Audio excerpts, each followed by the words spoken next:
नमस्कार मित्रों, स्वागत है आपका एक बार फिर आपके अपने YouTube चैनल अथर्व एकेडमी में। दोस्तों, ये हमारी दिल्ली पुलिस कांस्टेबल के लिए प्रैक्टिस सेट की चौथी क्लास है, जिसके अंतर्गत हम देखेंगे करंट अफेयर्स, साइंस, कंप्यूटर एवं जीके जीएस के कुछ बहुत ही महत्वपूर्ण प्रश्नों को, जो कि आपकी आगामी परीक्षा की दृष्टि से काफ़ी उपयोगी साबित होंगे। तो वीडियो को पूरा जरूर देखिएगा। वीडियो शुरू करने से पहले एक अनुरोध है कि अगर आपने अभी तक अथर्व एकेडमी चैनल को सब्सक्राइब नहीं किया है तो चैनल को सब्सक्राइब करें, और अगर आज की वीडियो आपको पसंद आती है तो वीडियो को देखने के बाद उस पर कमेंट जरूर करें। पहला प्रश्न है, दक्षिण अफ्रीकी यात्री इब्न बतूता किसके शासन काल में भारत आया था? दोस्तों, यह काफी महत्वपूर्ण प्रश्न है, पहले कई एग्जाम्स में पूछा जा चुका है। और याद रखिएगा, इब्न बतूता मोहम्मद बिन तुगलक के शासन काल में भारत आया था। तो ऑप्शन नंबर सी इसका सही जवाब होगा। अगला प्रश्न है, सिंधु घाटी सभ्यता के लोगों का मुख्य व्यवसाय क्या था? ऑप्शन है व्यापार, पशुपालन, शिकार या कृषि। तो याद रखिएगा, सिंधु घाटी सभ्यता के लोगों का मुख्य व्यवसाय व्यापार था। तो ऑप्शन नंबर ए इसका सही जवाब होगा।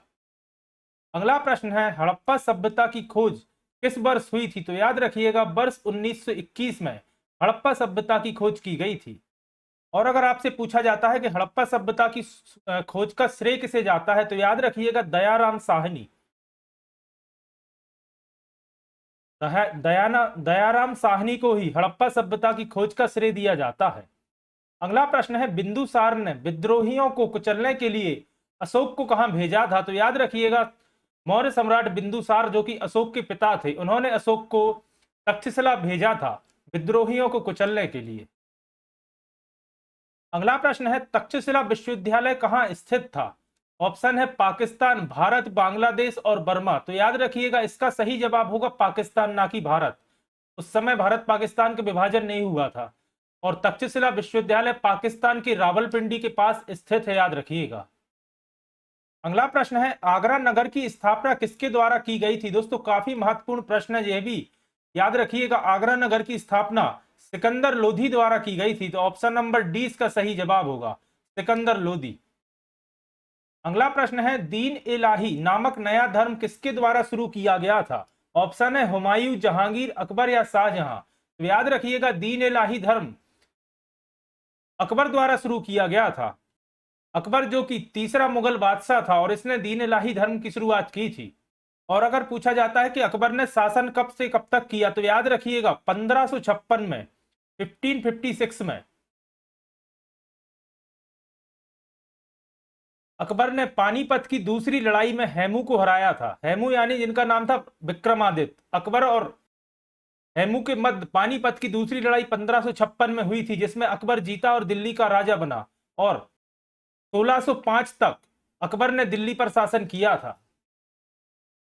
अगला प्रश्न है, विश्व का सबसे बड़ा लिखित एवं सर्वाधिक व्यापक संविधान किस देश का है? तो याद रखिएगा, विश्व का सबसे बड़ा एवं सर्वाधिक व्यापक संविधान भारत का है। तो ऑप्शन नंबर 20 का सही जवाब होगा। अगला प्रश्न है, भारत के संविधान में भारत को क्या माना गया है? ऑप्शन है एक अर्ध संघ, स्वतंत्र राज्यों का एक संघ, राज्यों का एक यूनियन, या इनमें से कोई नहीं। तो याद रखिएगा, भारत के संविधान में भारत एक राज्यों के यूनियन या राज्यों के संघ के रूप में वर्णित है। तो ऑप्शन नंबर सी इसका सही जवाब होगा, राज्यों का एक यूनियन। अगला प्रश्न है, मौलिक अधिकार संविधान के किस भाग में वर्णित है? तो याद रखिएगा, मौलिक अधिकार भारतीय संविधान के भाग 3। और अगर आपसे अनुच्छेद अनुच्छेद पूछा जाता है, तो याद रखिएगा अनुच्छेद 12 से अनुच्छेद 35 तक मौलिक अधिकार दिए गए हैं। और इसके अलावा पूछा जाता है मौलिक अधिकार किस देश के संविधान से लिए गए हैं? तो याद रखिएगा, संयुक्त राज्य अमेरिका के संविधान से लिए गए हैं मौलिक अधिकार। और अगर आपसे संख्या पूछी जाए कि मौलिक अधिकारों की संख्या कितनी है, तो याद रखिएगा, भारतीय संविधान में 6 मौलिक अधिकार दिए गए हैं। अगला प्रश्न है, निम्नलिखित में से विश्व की सबसे बड़ी झील कौन सी है? तो दोस्तों, यह प्रश्न पहले कई एग्जाम से पूछा जा चुका है, और आप सभी जानते होंगे, कैस्पियन सागर झील विश्व की सबसे बड़ी झील है। और अगर आपसे पूछा जाए कि यह कहां स्थित है, तो याद रखिएगा मध्य एशिया में।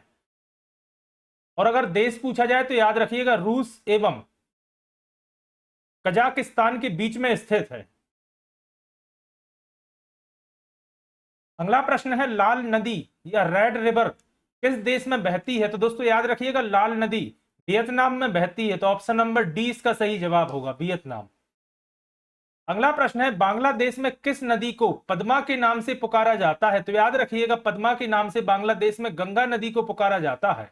तो ऑप्शन नंबर 20 का सही जवाब होगा गंगा। और अगर आपसे ब्रह्मपुत्र नदी के बारे में पूछा जाए तो ब्रह्मपुत्र नदी को जमुना नाम से पुकारा जाता है, याद रखिएगा, बांग्लादेश में ब्रह्मपुत्र नदी जमुना और गंगा नदी पद्मा।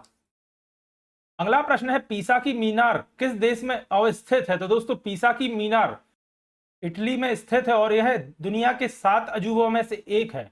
और इसकी अगर ऊंचाई पूछी जाए तो 184 दशमलव कुछ मीटर, 3 मीटर लगभग इसकी ऊंचाई है। अगला प्रश्न है, कार्य का मात्रक क्या होता है? तो आप सभी जानते हैं जूल कार्य का मात्रक होता है। इसके अलावा याद रखिएगा, बल का एसआई मात्रक न्यूटन होता है, शक्ति का मात्रक वाट होता है एवं डाइन बल का सीजीएस मात्रक होता है। न्यूटन होता है बल का एसआई मात्रक, वाट होता है शक्ति का, डाइन होता है सीजीएस मात्रक बल का, तो कार्य का मात्रक होता है जूल।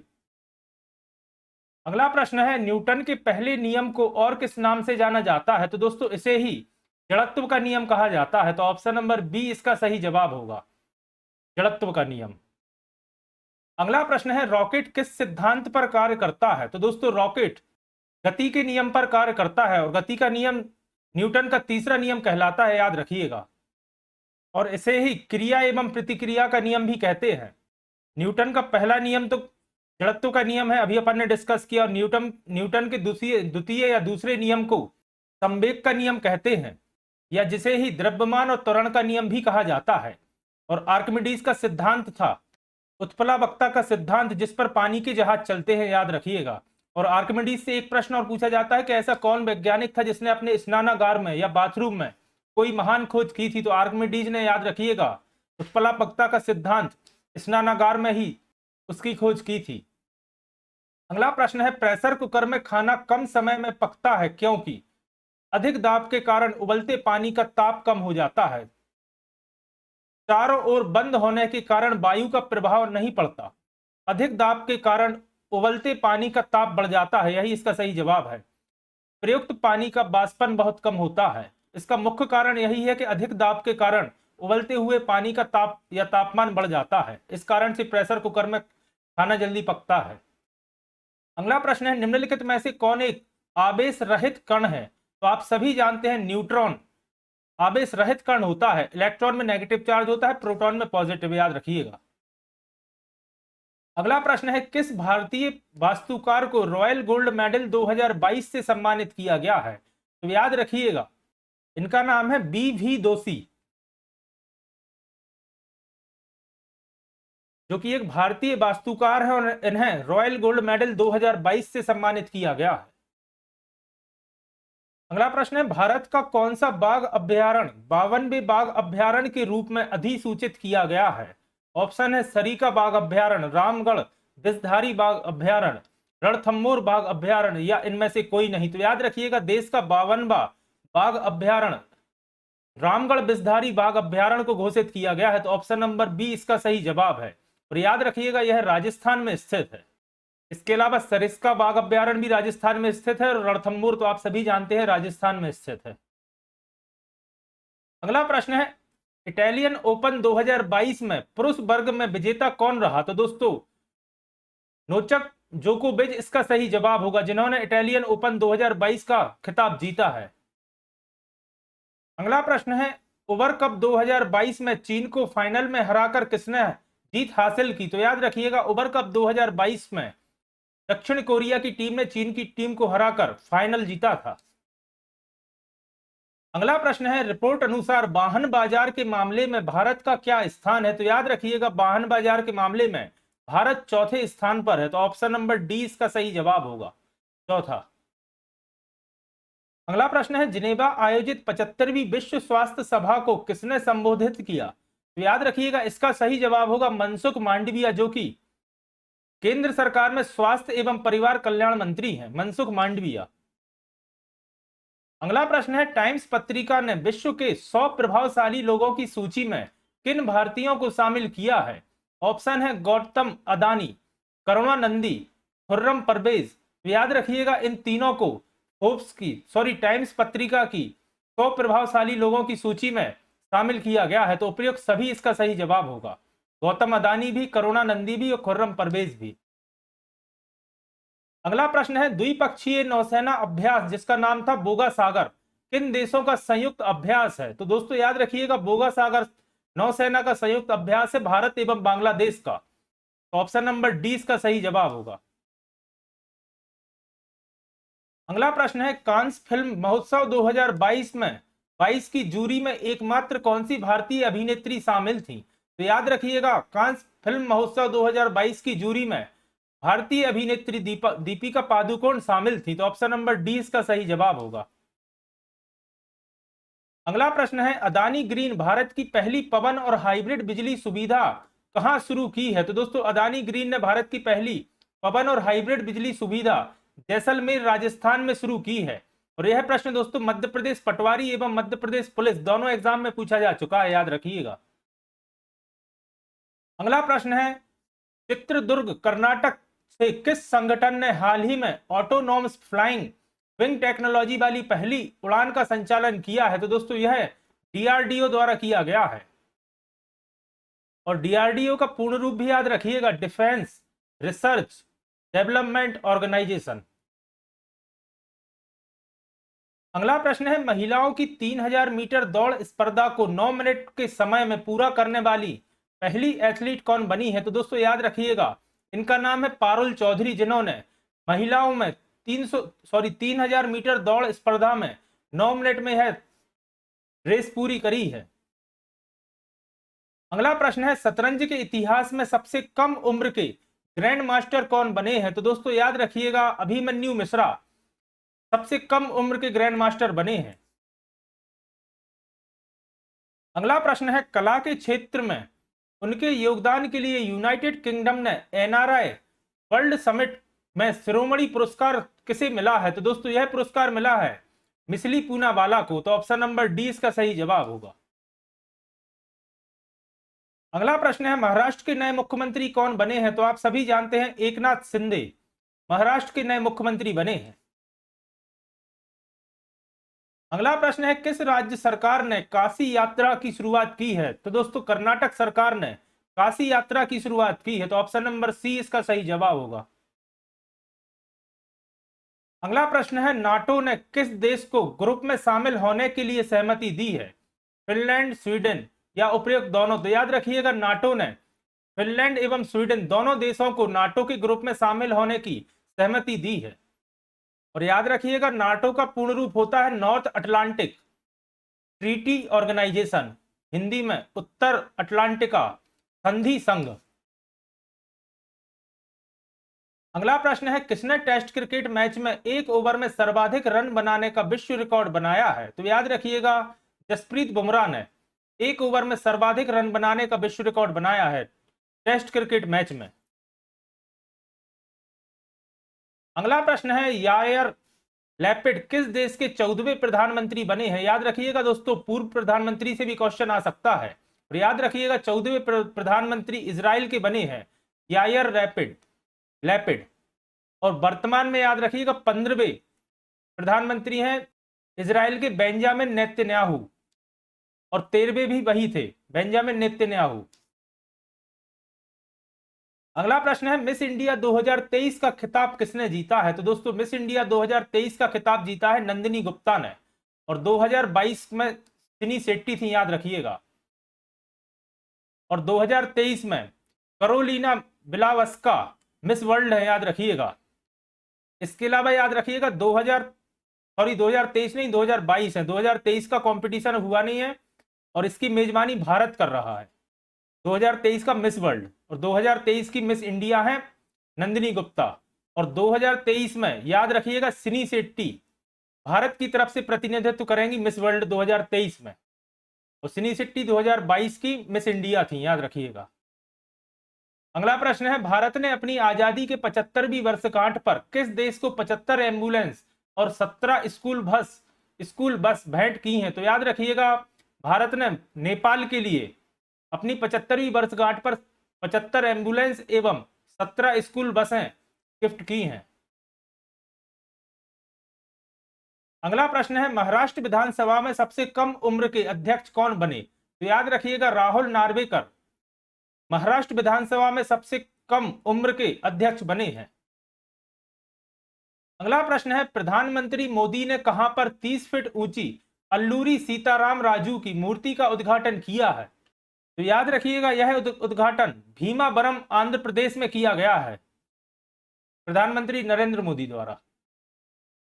अगला प्रश्न है, भारत का कौन सा राज्य बेरोजगारी दर के मामले पर शीर्ष पर है? तो याद रखिएगा भारत में हरियाणा राज्य में बेरोजगारी सर्वाधिक है, तो ऑप्शन नंबर ए इसका सही जवाब होगा, हरियाणा।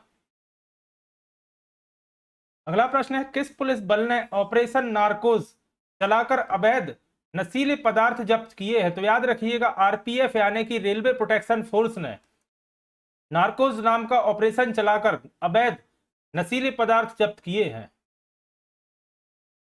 अगला प्रश्न है, किस देश के पूर्व प्रधानमंत्री को गोली मारकर हत्या कर दी गई थी? तो याद रखिएगा इसका सही जवाब होगा जापान। जापान के पूर्व प्रधानमंत्री शिंजो आबे की जुलाई 2022 में गोली मारकर हत्या कर दी गई थी। अगला प्रश्न है, निम्नलिखित में से कौन पीओपी पर आधारित एक ईमेल क्लाइंट है? पीओपी का मतलब होता है पोस्ट ऑफिस प्रोटोकॉल और इस पर आधारित ईमेल क्लाइंट होता है आउटलुक एक्सप्रेस। तो ऑप्शन नंबर ए इसका सही जवाब होगा, आउटलुक एक्सप्रेस। अगला प्रश्न है, प्रोसेसिंग इंफॉर्मेशन शामिल कौन करता है? ऑप्शन है, बाहर से सूचनाएं ग्रहण करना, दूसरे कंप्यूटर के साथ संचालन करना, इनपुट में दी गई सूचनाओं के आधार पर गणितीय तथा लॉजिकल कार्य करना, या उपयुक्त सभी। तो याद रखिएगा प्रोसेसिंग इंफॉर्मेशन शामिल करता है इनपुट में दी गई सूचनाओं के आधार पर गणितीय तथा लॉजिकल कार्य करना। तो ऑप्शन नंबर सी इसका सही जवाब होगा। अगला प्रश्न है, रैम और सेकेंडरी स्टोरेज डिवाइस के बीच क्या अंतर है?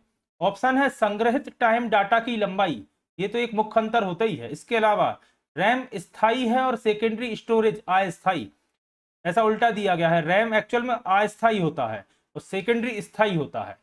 फिर दिया है रैम इनपुट ग्रहण करता है परंतु सेकेंडरी स्टोरेज नहीं, या डाटा संग्रहित करने का तरीका। तो दोस्तों इसका सही जवाब होगा संग्रहित टाइम का डाटा की लंबाई, क्योंकि रैम होता है अस्थायी यानी कि टेम्परेरी मेमोरी और सेकेंडरी मेमोरी होता है परमानेंट मेमोरी या स्थायी मेमोरी।